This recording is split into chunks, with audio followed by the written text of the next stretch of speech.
Bonjour à tous, je suis heureuse de vous retrouver pour cette nouvelle vidéo Démystifier le tarot. Je suis Karine Artaud, tarologue, thérapeute et coach. Avant de commencer la présentation, il était important pour moi de vous dire que j'ai créé ce tutoriel pour pouvoir clarifier la pratique du tarot de Marseille face aux préjugés et aux méconnaissances.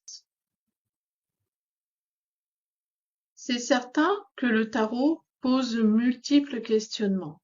Son aura mystérieuse et son histoire en ésotérique en font un outil aux qualités divinatoires bien ancré dans les esprits depuis plusieurs générations. Le tirage de cartes, bien connu des diseuses de bonne aventure sur l'avenir sans être péjoratif, bien évidemment, est confondu avec la pratique du tarot, ce que je définirais comme la tarologie. Le tarot nous dévoile et nous transmet des renseignements sur l'histoire de la personne, ses origines, ses actions, ses pensées, son orientation dans son évolution. Cet article n'a pas pour but de discréditer la pratique divinatoire, ni de savoir si elle existe ou pas, mais plutôt de vous faire découvrir un angle de vue, une autre façon de considérer le tarot de Marseille. Il a su évoluer avec son temps, autant dans la pratique que dans la technique. Il ne s'agit pas ici de convaincre que tout est séparé, mais que l'acte de prédiction peut être inclus de manière complémentaire à un changement majeur dans la lecture des cartes. L'interprétation devient plus profonde, dans un sens analytique, et aide le consultant à s'apaiser quant à un futur anxiogène ou à appuyer ses pressentiments. Au-delà de l'apparence divinatoire. Dès que l'on parle tirage de cartes, un phénomène de pensée renvoie automatiquement à la voyance. Pour cause, cela fait des centaines d'années que l'image de la cartomancie reste inchangée. Le monde change. Les études scientifiques ont permis d'élargir nos schémas mentaux sur la compréhension de l'existence dans beaucoup de domaines. Seulement, la plupart des gens ont une vision erronée du tirage de cartes, qui selon eux n'appartiennent qu'aux sciences occultes, à un mode de fonctionnement fantaisiste, et cela est fort dommage. Quand je dis ça, c'est que les retours d'expression en disant être tarologue n'est pas un métier. Énormément de personnes pensent ça alors que c'est un métier à part entière.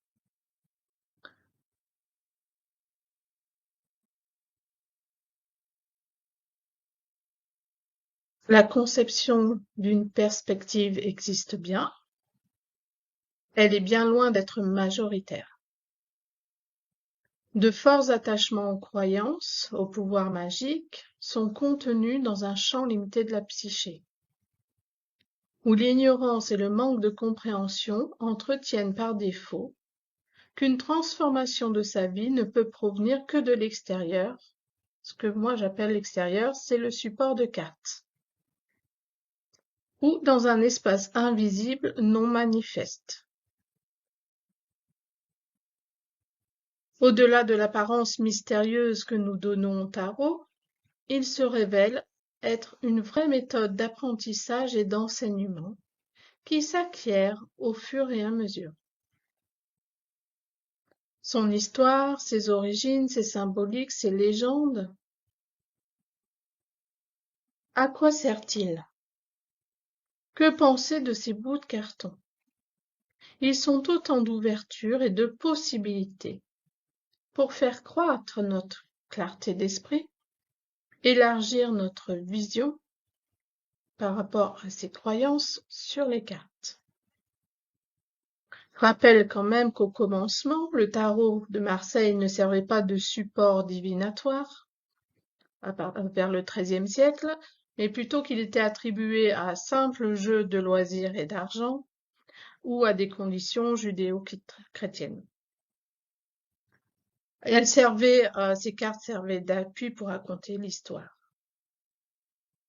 Très peu finalement de gens savaient lire à cette époque, donc le tarot était le moyen d'imager des scènes de vie, de calquer ces scénettes dessinées par rapport à des étapes, par rapport à des problèmes, par rapport à des soucis que rencontraient bien évidemment les personnes à cette époque-là. Il faut comprendre que l'ensemble des images du tarot est comme un livre d'histoire, que celui-ci représente un individu cheminant dans un cycle de vie. La désillusion d'un pouvoir magique. On présente souvent tous ceux qui pratiquent les cartes comme des initiés. Une personne possédant des conditions particulières ou des pouvoirs psychiques hors normes qui les rendent capables de prédire l'avenir. En vérité, le tarot est accessible à tout le monde, tout comme l'intuition. Chaque personne est dotée de potentiels pouvant s'incarner dans la pratique de tarologie. Nous sommes tous capables de contacter ces parties de nous pour développer des facultés latentes en des capacités réelles. En effet, le tarot est un outil qui s'apprend et l'intuition est une force qui se développe, puisque c'est une qualité intrinsèque. Le tarot a-t-il le pouvoir de prédire l'avenir? Peut-on attribuer aux lames un pouvoir quelconque?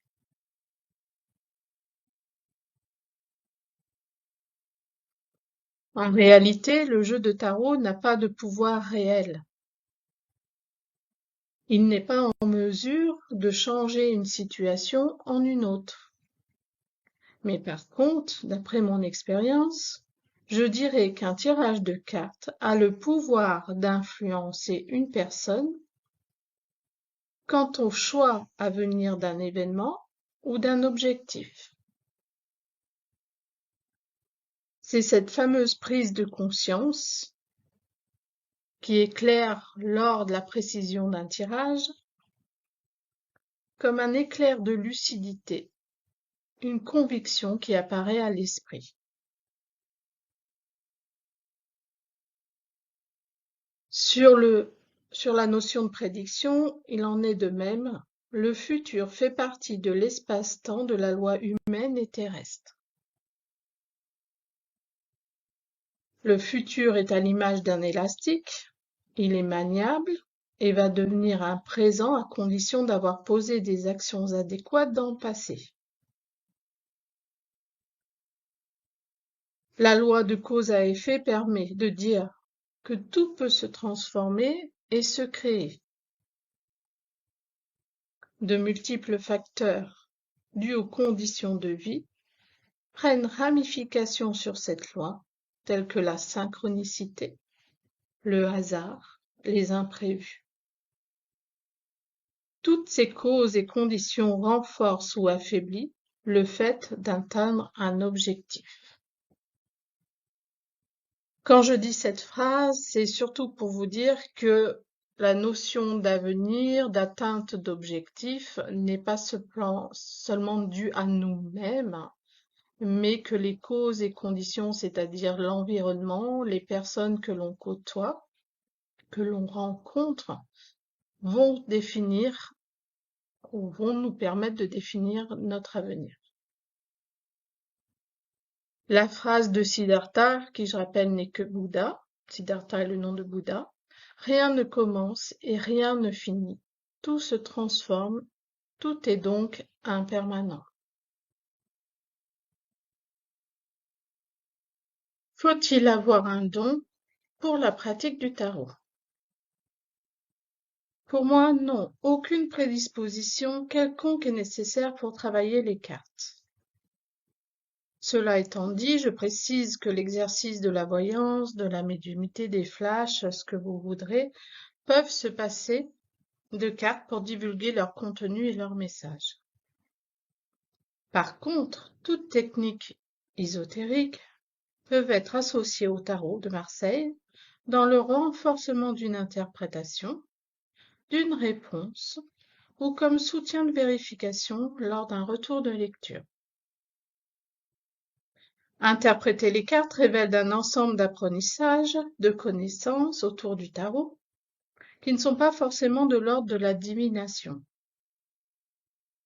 En effet, pratiquer la tarologie ne s'improvise pas. Toute personne voulant s'intéresser de près ou de loin doit avoir assez de maturité pour ne pas prendre cet outil du tarot comme simple loisir d'amusement, ou bien pour nuire à autrui. Le tarot s'apprend, et l'avantage, c'est qu'il s'adapte à toutes sortes d'enseignements. Il peut s'adapter soit à une vision philosophique, analytique, il est très bien en termes de créativité et en accompagnement thérapeutique.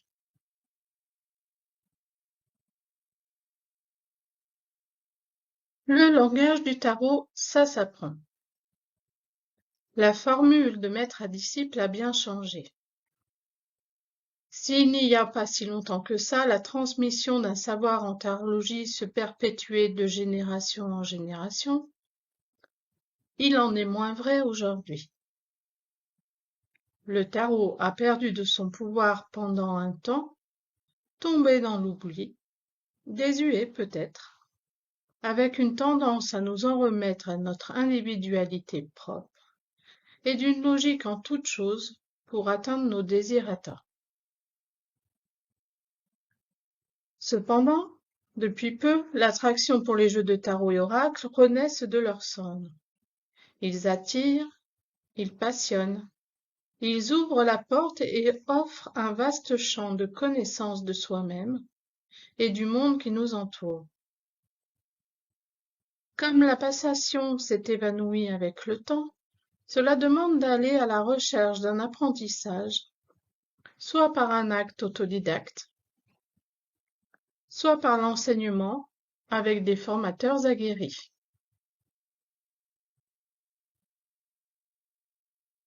En réalité, le tarot s'apprend et il est accessible à tout le monde, tout comme l'intuition dont il faut faire preuve. Ce sont là des capacités innées à chaque individu qui demandent à être déployées de nouveau. Nous sommes tous capables de développer des qualités de tarologue, comme l'écoute, l'esprit d'analyse, la compassion, le non-jugement, le dialogue et l'apprentissage des cartes. À l'image d'une langue vivante, dont on doit connaître les syllabes pour former un mot, les cartes, elles aussi, s'appréhendent de la manière à s'ajouter les uns avec les autres pour former des phrases. L'abécédaire du tarot consiste à apprendre les mots-clés, les symboliques, les divers sens des 78 lames et des domaines associés. Toutes ces données constituent des phrases qui vont permettre de raconter une histoire. Les structures des tirages vont servir d'appui pour décrypter l'histoire encodée d'une personne à l'intérieur de chaque carte. Pour conclure, le jeu consiste à découvrir et à déchiffrer la part de vie qui échappe à la conscience dans le passé, le présent et le futur. Voyons maintenant le tarot de croissance personnelle. Vous avez pu comprendre que le tarot s'est développé, il a grandi, il s'est diversifié dans son imagerie, autant dans la figuration que dans son expression. Par exemple, le tarot de Rider-Waite s'ouvrant à différents horizons. Aujourd'hui, à l'aide de la psychanalyse et surtout grâce à la découverte de la psychologie des profondeurs par Jung, le tarot devient bien plus qu'une simple réponse à une question. C'est une analyse poussée de nos agissements et de notre psyché, visant à rendre conscient ce qui est inconscient, afin de mener un devenir qui demeure en constante évolution. Le tarot coaching et le tarot psychologique font partie de nouvelles méthodes de croissance personnelle, établies sur le concept que rien n'est préétabli, ni figé dans la vie d'un individu. Au contraire, le tarot va pouvoir être utilisé comme un guide à notre histoire, aidant à trouver des solutions, à faciliter les décisions, à comprendre les origines de chaque chose et à conseiller. Ainsi, le tarot devient un riche enseignement à notre vie personnelle. Il permet de croître à un niveau de conscience plus élevé et de renouer avec des valeurs spirituelles. Le tarot va permettre de prendre en main son devenir et de créer son futur. Voilà, on arrive à la fin de cette présentation. J'espère que cette vidéo vous a plu, qu'elle a pu vous éclairer sur l'outil du tarot de Marseille. Vous pouvez me retrouver sur mon site l'artdutarot.com ainsi que toutes les prestations concernant les consultations, les ateliers, les stages. N'hésitez pas à vous abonner à ma chaîne pour être averti des prochaines vidéos. Je serai ravie de recevoir vos commentaires et un petit j'aime par la même occasion. Je vous dis à bientôt pour la prochaine vidéo.